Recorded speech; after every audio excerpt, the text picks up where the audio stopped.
Hello and welcome to Byju's Exam Prep IAS. Let's get started and look into our daily quiz. Let's look into the first question. Which of the following statements are correct? As per section 33 of 7 of the Representation of the Peoples Act 1951, one candidate can contest from a maximum of two constituencies. Section 70 of the RPA bars candidates from representing two constituencies in the Lok Sabha or State Assembly. The Law Commission was not in favor of the Election Commission's recommendation to amend Section 33 of 7. Which of the statements are correct? The answer to this is 1 and 2 only. Why have we taken this practice question? Because this article on the Hindu makes a reference to section 33 of 7 of the Representation of the Peoples Act. Let us try and understand what are these statements. When you look into the first statement, what is this first statement? Let's assume for a moment there is a person. This person wants to contest for one of the constituencies for the parliamentary seat, or there is another person who wants to contest for one of the seats in the state assembly. Can this person contest from two constituencies? The answer is a clear cut yes. So if a person wants to contest for the state assembly elections or to the parliament, in that case for a maximum of two seats, he would be able to contest. So if he is contesting from one constituency, he can also contest from another constituency as well. This is what is section 33 of 7. For example, we have Prime Minister Narendra Modi, who once had contested from Vadodara and Varanasi. We also had the former Prime Minister Indira Gandhi ji, who had contested from Medak and Raebareli. So it means a person would be able to contest in two seats. So the first statement is right. Up until 1996, we did not have this provision. So a person could have contested from a number of seats, but this was limited to maximum of two constituencies in the year 1996. So remember, the first statement is right. When you look into the second statement, it reads Section 70 of the RPA bars candidates from representing two constituencies in the Lok Sabha or the State Assembly. What does this mean? Let's assume for a moment I'm planning to contest in the Lok Sabha elections. No, I'm not contesting, it is for the sake of example. So what happens? Let's say if I win in two constituencies from the state of Karnataka, one in Bangalore North, the other happens to be Bangalore South. So will I be able to represent both the constituencies? The answer is a clear cut no.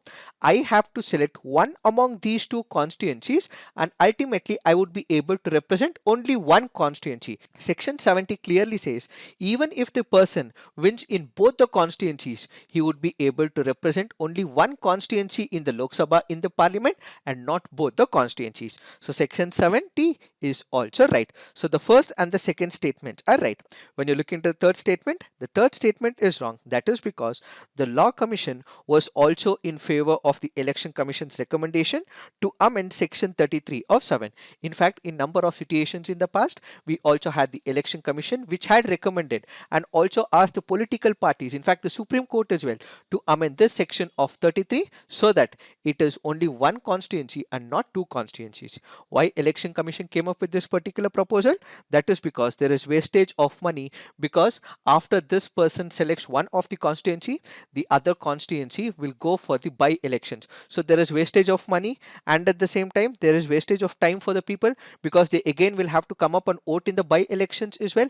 And at the same time, while 70 only allows a person to represent one of the constituencies, this section 33 is also in conflict with section 70 as well, which is why the Election Commission had suggested that we have to bring the changes, and Law Commission did also second this proposal as well.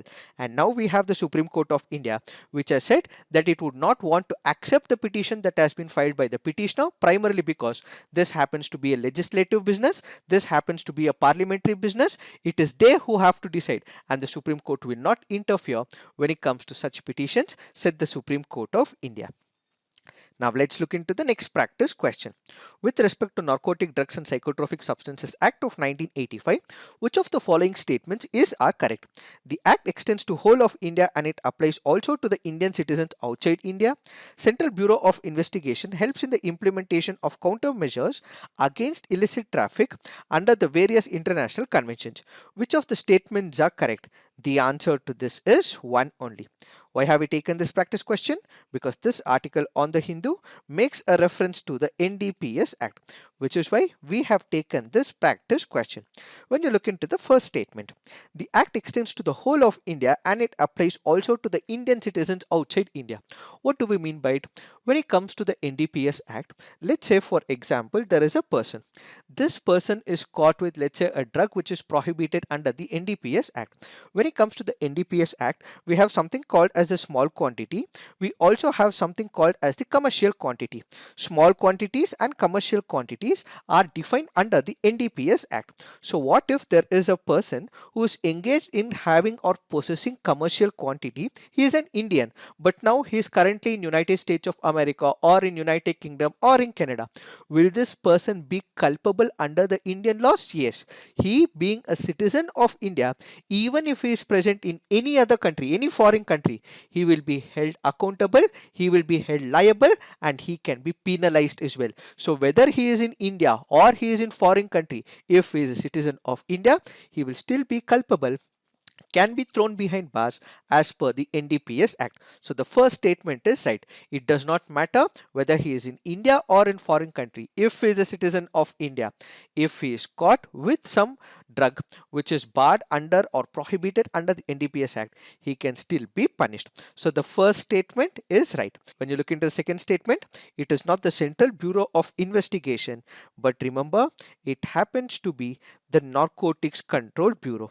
So it is the Narcotics Control Bureau which functions as the implementing agency for countermeasures against illicit traffic under the various international conventions.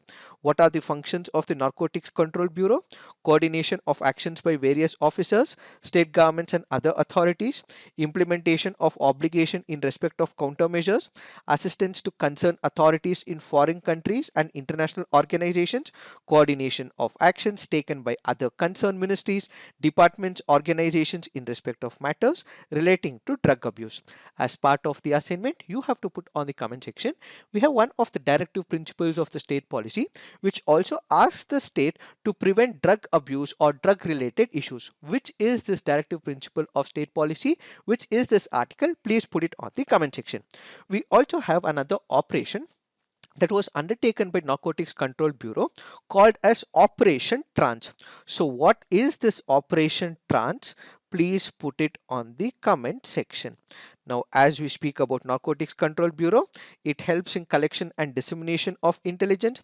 It also assists states in making sure that drug related laws are also enforced, and at the same time it also makes sure that there is coordination among various central and state agencies engaged in drug law enforcement. Now let's look into the next practice question. Consider the following statement. Red sanders is a floral species that is endemic to a distinct tract of forest in Eastern Ghats region of Andhra Pradesh. It is listed as endangered in the International Union for Conservation of Nature Red List. Under the foreign trade policy of India, the import of red sanders is prohibited while export is restricted. It is listed under Schedule 6 of the Wildlife Protection Act. Which of the statements given above are correct? The answer to this is 1, 2 and 3. Why have we taken this practice question? Because this article on the Hindu makes a reference to the red sanders. Let us try and understand what are these statements.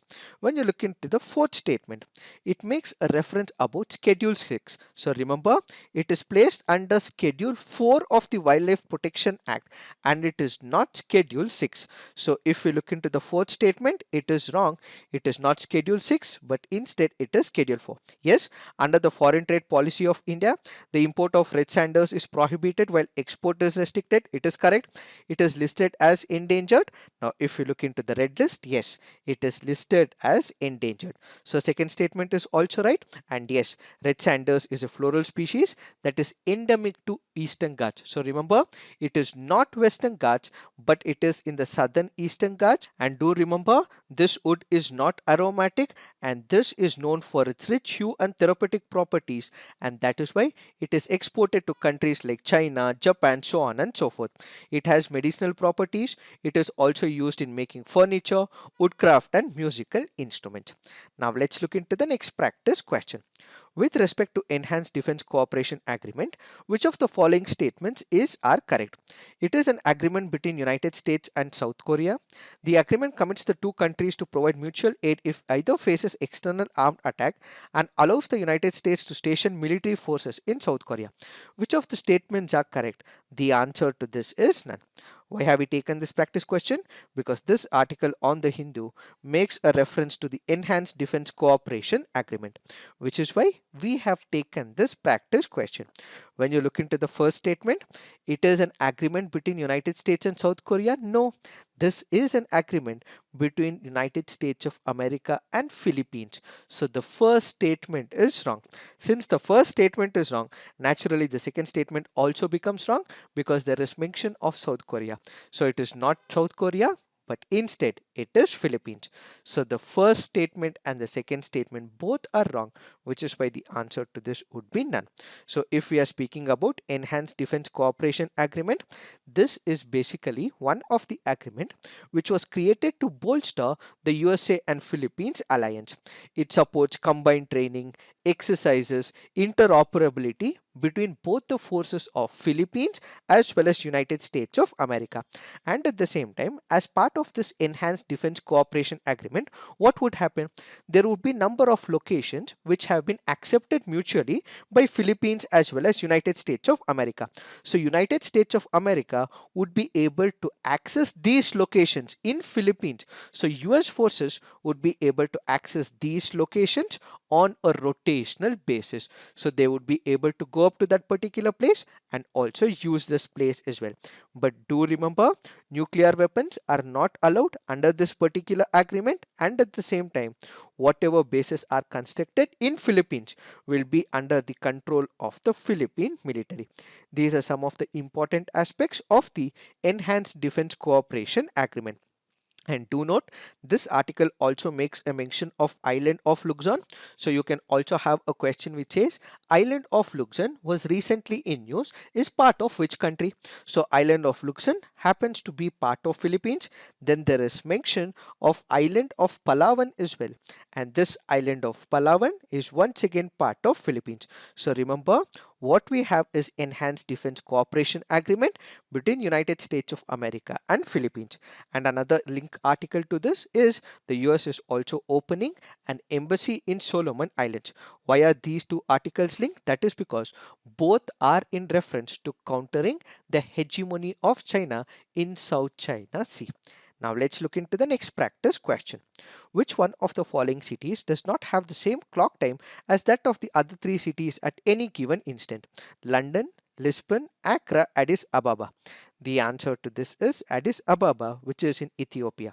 This happens to be a previous year question from the year 2007. So remember, London, Lisbon and Accra cities are situated approximately on the same longitude, but that is not the same for Addis Ababa. Now let's look into the fact of the day. The fact of the day for today's discussion is angel tax. Let us try and understand what is this concept of angel tax. Angel tax is basically the one which is imposed on the startups in our country. Let's say for example, we have a startup. This startup is working really good and there are many people who are also wanting to buy their shares as well. So what exactly happens? So in order to tax these shares, the government of India back in the year 2012 introduced what is called as angel tax. So angel tax derives its genesis from the Income Tax Act of 1961, where under section 56. So what is this angel tax? This is a tax that is payable on the capital raised by the unlisted companies via the issue of shares through off-market transactions. Let's say for example, the market value of the share is hypothetically, let's say, about 10 rupees. But because the startup is doing really well, what would it do? It would sell this particular share at 20 rupees. So what is the excess amount? The excess amount is the 10 rupees. So the value of the share ideally should be around 10 rupees. But what is the startup doing? This startup is releasing, this happens to be an unlisted company. So someone is buying this particular share at 20 rupees. So this 20 rupees is what? It is selling its share. So 10 rupees is the excess value. So the excess value that it derives, the tax that is imposed on this value is what is called as angel tax. So the provision states that when an unlisted company such as a startup receives equity investment from a resident for issue of shares that exceeds the face value of such shares, it will be counted as income for the startup and be subject to income tax under the head income from other sources for the relevant financial year. What is the present condition? If there is a domestic investor, let's say I am investing in a company, you are investing in a company, or any person who is within India, if he is investing in this particular share, then angel tax will be imposed. But when you look at the present condition, an NRI, if he is buying a share, or a foreign investor, if he is buying the share, he would not be imposed with angel tax. But according to the latest proposal, the government has proposed to also include foreign investors in the ambit, meaning that when a startup raises funding from a foreign investor, that too will now be counted as income and be taxable. As of now, it is only taxed on the domestic investors. It is not for the same for NRIs as well as the foreign investors, but according to the new proposal, these startups will also be imposed with angel tax if there is a foreign investor coming in or an NRI who's buying the shares. So what are the concerns associated with it? Foreign investors are a key source of funding for the startups and have played a big role in increasing the valuation. For instance, Tiger Global, one of the most prolific foreign investors in India, has invested in over a third of the startups that have turned unicorn with a valuation of at least 1 billion or more. With this particular proposal, what could this mean? This would mean that there will be an adverse impact on the finances that are available to the startup. Why? Because as of now, the present condition, taxes were not imposed if the money was invested by the foreign investors or by the NRIs. But in the present case, since that will be imposed, what would happen?